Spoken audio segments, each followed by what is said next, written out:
চাচি আমাকে একবার বলেছিলেন যে তিনি অন্ধকারে একা থাকতে খুব ভয় পান। তাই তিনি প্রায়ই আমাকে তার ঘরে ডেকে নিয়ে যেতেন। একদিন বাড়িতে আমাদের দুজন ছাড়া আর কেউ ছিল না, হঠাৎ প্রচণ্ড ঝড় বৃষ্টি শুরু হল। চাচি আমাকে তার ঘরে ডাকলেন। যখন ঘরে ঢুকলাম চাচিকে দেখে আমি চমকে গেলাম। কারণ তিনি খুব ছোট পোশাক পরেছিলেন এবং সত্যিই দারুণ লাগছিল। চাচা তখন কয়েক মাসের জন্য বাইরে গিয়েছিলেন কাজের খাতিরে। চাচি আমাকে একদিন অন্ধকারের অজুহাতে তার ঘরে ডেকেছিলেন। এক রাতে যখন আমি ও চাচি একসাথে ঘুমাচ্ছিলাম, মাঝরাতে হঠাৎ করে আমি কিছু অদ্ভুত অনুভব করলাম। চোখ খুলতেই যা দেখলাম তাতে আমি অবাক হয়ে গেলাম।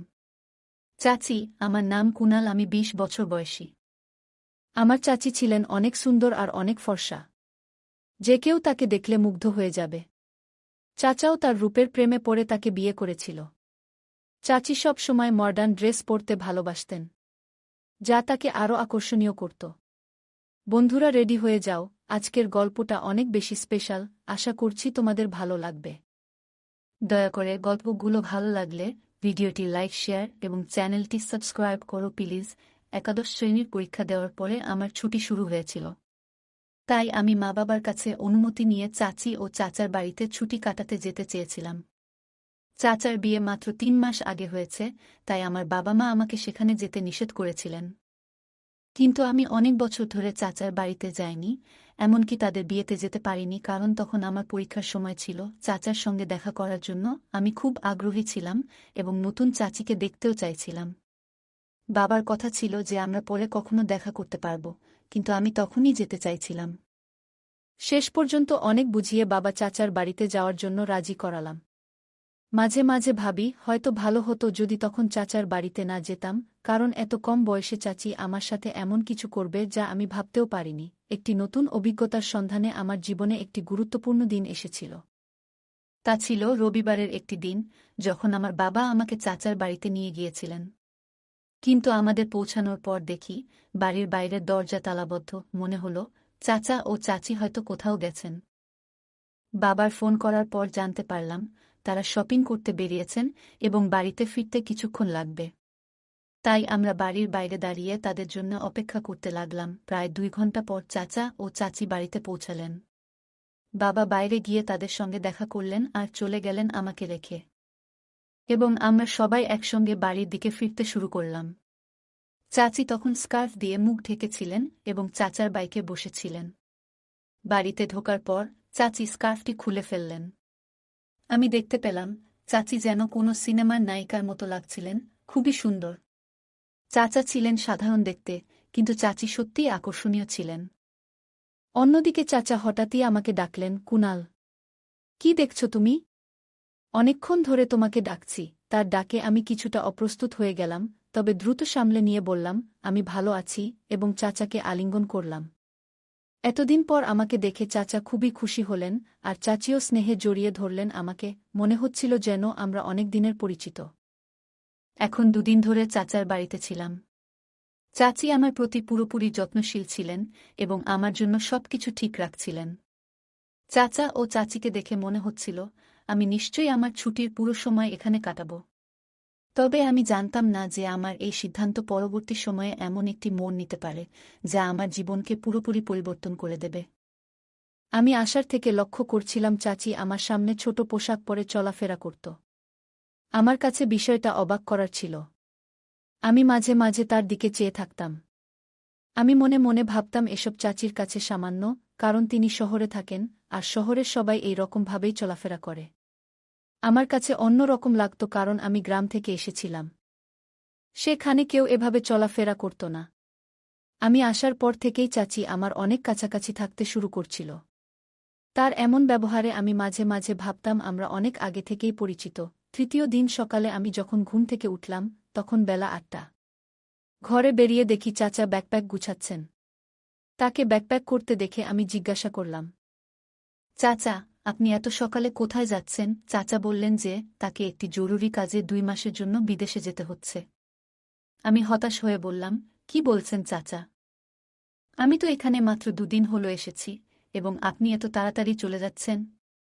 আমি আপনাকে যেতে দেব না। চাচা আমাকে বোঝাতে লাগলেন এটা আমার জন্য একটি গুরুত্বপূর্ণ সুযোগ। যদি আমি এটি হারিয়ে ফেলি তাহলে আমি নিজেকে মূর্খ মনে করব। এই প্রজেক্টে কাজের অভিজ্ঞতা আমাকে ভবিষ্যতে একটি ভালো পদে এনে দিতে পারে। চাচার কথার গুরুত্ব বুঝতে পেরে আমি আর কিছু বললাম না। বললাম, ঠিক আছে, আজ সন্ধ্যায় আমি বাবাকে জানিয়ে দিচ্ছি এবং আমি নিজে বাড়ি চলে যাব। বাবা এসে আমাকে নিয়ে যাবে। কারণ আপনি না থাকলে আমি এখানে থেকে কি করব? চাচা বললেন, কুনাল, এখন আমি চলে যাচ্ছি। তুমি এখানেই থাকবে এবং তোমার চাচির খেয়াল রাখবে।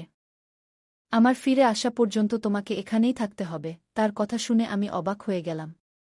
চাচা না থাকলে আমি আর চাচি এই বাড়িতে একা কিভাবে থাকব? চাচা আরও বললেন, মনে রেখো, তোমার চাচি অন্ধকার থেকে ভয় পায়। তাই তাকে যে কোনোভাবে সাহায্য করতে দ্বিধা করবে না। আমি তখন কিছুটা অস্থির হয়ে পড়েছিলাম। এবং চাচি মানে অন্ধকারের ভয়, এটা আমার কল্পনাতেও ছিল না। চাচি সম্পর্কে এই নতুন তথ্য আমাকে কিছুটা হতাশ করেছিল।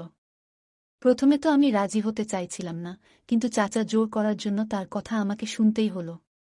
তারপর আমি চাচির দিকে তাকালাম। আমার কথা শোনার পর চাচি আমার দিকে তাকিয়ে অদ্ভুতভাবে হাসছিলেন। মনে হলো আমার এখানে থাকার কথা শুনে তিনি অনেক খুশি হয়েছিলেন। আমি চাচাকে সাহায্য করতে লাগলাম তার কাপড় গুছিয়ে রাখতে এবং পরে তাদের বিমানবন্দরে পৌঁছে দিতে।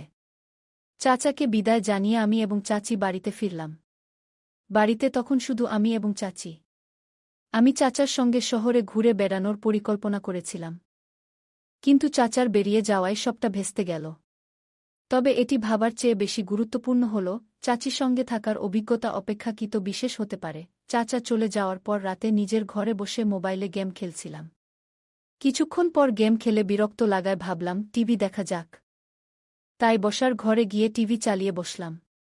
একটু পর চাচি এসে হেসে বললেন, কিরে কুনাল, চাচা চলে যাওয়ার পর কি তোমার এই বাড়িতে মন বসছে না? চাচি আমার পাশে এসে বসে গল্প করতে থাকলেন। তার কথাগুলো শুনতেও আমার অনেক ভালো লাগছিল। আমি ভাবিনি যে চাচি আমার সাথে এত ফ্রি হয়ে কথা বলবেন। একদিন চাচি আমাকে বললেন, চলো বাইরে একটু ঘুরে আসি। তারপর তিনি স্কুটার নিয়ে বের হলেন এবং আমাকে আইসক্রিম খেতে নিয়ে গেলেন। আমি চাচির পেছনে বসেছিলাম, হঠাৎই আমার হাত অজান্তে তার কোমরে স্পর্শ করে। এতে চাচি খানিকটা অস্বস্তিতে পড়েন, তাই আমি দ্রুত হাত সরিয়ে নিই। কিন্তু পরে চাচি নিজেই আমার হাত ধরে কোমরের কাছে রাখলেন। আমি ঠিক বুঝতে পারছিলাম না এটার মানে কি হতে পারে। আইসক্রিম খেয়ে ফিরে আসার সময় বাড়িতে ঢুকে দরজা বন্ধ করার পর হঠাৎ ঘরের সব আলো নিভে গেল। চারপাশ অন্ধকারে ঢেকে গেল মুহূর্তেই। আমি তখন চাচির পিছনে দাঁড়িয়েছিলাম, ভয়ে চাচি আমাকে শক্ত করে ধরে ফেললেন। তার এই আচরণে আমি কিছুটা বিস্মিত হয়ে গেলাম। বড় হওয়ার পর এমন অভিজ্ঞতা আগে কখনো হয়নি। বুঝতে না পেরে আমি স্থির হয়ে দাঁড়িয়ে রইলাম। চাচি প্রায় 5 মিনিট ধরে আমাকে জড়িয়ে ধরেছিলেন এবং তারপর হঠাৎ করে আলো আবার চলে এলো। আলো আসতেই তিনি সোজা হয়ে আমাকে ছেড়ে দিয়ে বললেন, মাফ করে দাও, অন্ধকারে আমি ভয় পেয়েছিলাম, এবং মৃদু হাসি দিয়ে তার ঘরে চলে গেলেন। আমি হতভম্ব হয়ে গিয়েছিলাম এবং ভাবছিলাম যে এখানে ঠিক হচ্ছে না। কিছু সময় পরে চাচার বলা কথা মনে পড়ল। চাচা বলেছিলেন, চাচি অন্ধকারে ভয় পান এবং তোমার দায়িত্ব তার দেখভাল করা। তখন বুঝলাম, চাচি আমাকে অন্ধকারের অজুহাত দেখিয়ে জড়িয়ে ধরেছিলেন। রাতের বেলা আমি ঘরে গিয়ে শুয়ে পড়লাম, কিন্তু চাচি কথা বারবার আমার মনে চলে আসছিল। তিনি ছিলেন বেশ আধুনিক, আর আমি তো এক গ্রামের ছেলে, তাই তার আচরণগুলো আমার জন্য খুবই বিশেষ লাগছিল। হয়তো তার কাছে সামান্য ছিল। পরের দিন সকালে উঠে দেখি চাচি রান্নাঘরে চা তৈরি করছেন। তার দিকে তাকাতে কিছুটা অস্বস্তি হচ্ছিল, কারণ তিনি এখনও রাতের নাইট ড্রেস পরে রান্না করছিলেন এবং তিনি মনে হয় আমাকে তাচ্ছিল্য করছিলেন। যখন আমি পানি পান করতে কিচেনে গেলাম, তখন চাচি আবার আমাকে জড়িয়ে ধরলেন। আমি কিছুটা অবাক হয়ে গেলাম, কারণ আগের দিনের ঘটনা এখনও আমার মাথা থেকে বের হয়নি। তিনি হাসিমুখে বললেন, আরে কুনাল, কিসের এত লজ্জা? আমি জানি এসব তোমার জন্য নতুন, কিন্তু গত রাতে আমি সত্যিই খুব ভয় পেয়েছিলাম। যদি তোমার খারাপ লাগে তবে আমাকে মাফ করে দিও। এরপর তিনি বললেন, আর হ্যাঁ, আজ যে তোমাকে জড়িয়ে ধরেছিলাম সেটা আমি মজা করেই করলাম। তুমি আমার ভাতিজা, আমার ছেলের মতো, এবং আমি তোমার চাচি, তাই তোমার সঙ্গে মজা করার অধিকার আমার আছে। চাচির এই আচরণে আমি কিছুটা হাসলাম, কিন্তু তার এমন আচরণগুলি আমার মনে নতুন এক অনুভূতি তৈরি করতে শুরু করল। আচমকা মনে হলো আমি এখন বড় হয়ে যাচ্ছি, আর চাচা হয়তো বুঝতে পারেনি যে এমন কিছু ঘটতে পারে। কিছুদিন পর এক সন্ধ্যায় সমস্যা খাওয়ার ইচ্ছা হলো। ভাবলাম চাচিকে বলবো, তাই তার ঘরের দিকে গেলাম। চাচির ঘরের দরজাটা সামান্য খোলা ছিল, তাই অনুমতি ছাড়াই ঢুকে পড়লাম। তিনি বালিশে হেলান দিয়ে মোবাইল দেখছিলেন, আর তাকে এই অবস্থায় দেখে আমি কিছুটা অস্বস্তি অনুভব করছিলাম। দরজার কাছে দাঁড়িয়ে আস্তে করে তাকে ডাকলাম, কিন্তু তিনি শুনলেন না। মোবাইলে মনোযোগ থাকার কারণে আমার ডাক তার কানে পৌঁছায়নি। একটু সাহস সঞ্চয় করে ধীরে ধীরে তার পাশে গিয়ে দাঁড়ালাম। আমি যখন চাচির মোবাইলের দিকে তাকালাম, তখন চোখ কপালে ওঠার মতো অবাক হলাম। যা দেখছিলাম তা আমার কাছে একদম নতুন ছিল। খানিকটা অস্বস্তি হচ্ছিল, তাই তাড়াতাড়ি দরজার কাছে ফিরে গিয়ে চাচিকে একটু জোরে ডাকলাম। চাচি হঠাৎ চমকে উঠে বসে শাল গায়ে জড়ালেন এবং কিছুটা বিস্মিত হয়ে বললেন, কি হয়েছে? আমি বিষয়টা এড়িয়ে গিয়ে শুধু বললাম, কিছু না। তারপর নিজের ঘরের দিকে চলে গেলাম। ঘরে ফেরার পথে মনে পড়ছিল চাচিকে আজ একটু আলাদা লাগছিল। রাতের বেলা ভারী বৃষ্টি হচ্ছিল, হঠাৎ বিদ্যুৎ চলে যাওয়ায় চাচি আমাকে ডাকলেন। আমি তার ঘরে গেলে চাচি আমাকে আলিঙ্গন করলেন। তাকে দেখে মনেই হচ্ছিল তিনি বেশ সুন্দর লাগছিলেন, আর ধীরে ধীরে আমি আমার অনুভূতিগুলো বুঝতে পারছিলাম। চাচি বললেন, কুনাল, তুমি যতক্ষণ লাইট আসে আমার কক্ষে থাকতে পারো। আমাকে অন্ধকারে ভয় লাগে, আমি সেখানে থাকতে রাজি হলাম। আমরা কিছুক্ষণ ধরে কথা বলতে লাগলাম। চাচি আমাকে জানালেন, চাচি ও চাচার খুব তাড়াতাড়ি বিয়ে হয়েছিল। তিনি বললেন, আমার ও তোমার চাচার 1 বছর আগে প্রথম সাক্ষাৎ হয়েছিল, এবং আমাদের প্রেম এত দ্রুত বাড়তে থাকে যে আমরা কিছুদিনের মধ্যে বিয়ের সিদ্ধান্ত নিই। গল্প করতে করতে সময় চলে যায়। যখন আমি ফের ঘরে যাওয়ার কথা ভাবছিলাম, তখন চাচি আমার হাত ধরে বললেন, কুনাল, যদি তোমার আপত্তি না থাকে, তাহলে কি তুমি আজ রাতে আমার ঘরে থাকতে পারো? আমার মনে কোনো দ্বিধা ছিল না, কারণ চাচি ও আমি ছিলাম একা। তার সাথে থেকে গল্প করতে আমার বেশ ভালো লাগত। তাই আমি রাজি হয়ে গেলাম, আর চাচাও আমাকে আগেই বলে রেখেছিলেন যে চাচির খেয়াল রাখতে। সারা রাত বৃষ্টির আওয়াজ চলছিল এবং আমি ঘুম থেকে উঠে দেখলাম চাচি অত্যন্ত আনন্দিত, যা আগে কখনো আমি তার মুখে দেখিনি। ব্রেকফাস্টের সময় তিনি আমাকে বলছিলেন, এখন বৃষ্টির দিন, তাই তুমি আমার ঘরে থাকতে পারো।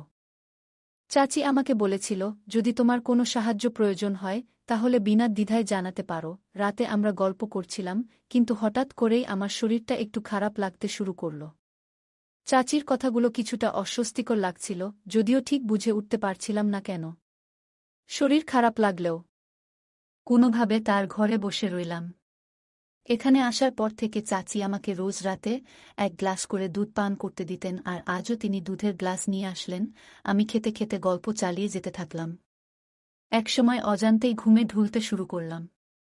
আর কিছুক্ষণ পর ঘুমিয়ে পড়লাম। চাচির সৌন্দর্য যেন মনে গেঁথে যাচ্ছিল, তবে মনেও নানা রকম চিন্তা ভিড় করছিল।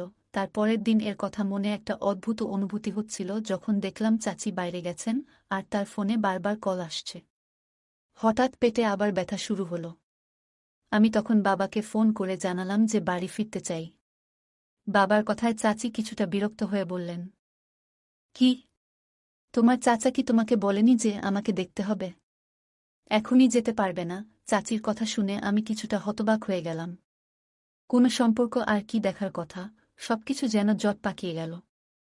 আমি যখন বিষয়টা জানতে চাইলাম, তিনি বললেন, আমি জানি না, তবে তোমার এখানেই থাকতে হবে। চাচি আমাকে যেতে না দেওয়ার জন্য জোর করছিলেন, কিন্তু পেটের ব্যথা ততক্ষণে বেড়েই চলেছিল। এই অবস্থায় আমি বেশ অস্থির হয়ে উঠেছিলাম, কারণ ব্যথাটা কমার কোনো লক্ষণ ছিল না। চাচি প্রতিদিন নতুন কোনো কিছুতে নিজেদের আনন্দিত রাখার চেষ্টা করছিলেন, কিন্তু আমি বুঝতেই পারছিলাম না কেন আমি এমন অনুভূতি পাচ্ছিলাম। এমন অভিজ্ঞতা আমার জন্য নতুন ছিল। চাচা বাইরে গেছেন প্রায় 1 সপ্তাহ। সন্ধ্যা 7টায় বাড়ির বেল বেজে উঠল। আমার হৃদয় টনটন করতে লাগল। আমি দেখলাম চাচি আমার উপর হাত দিয়ে ঘুমিয়ে আছে।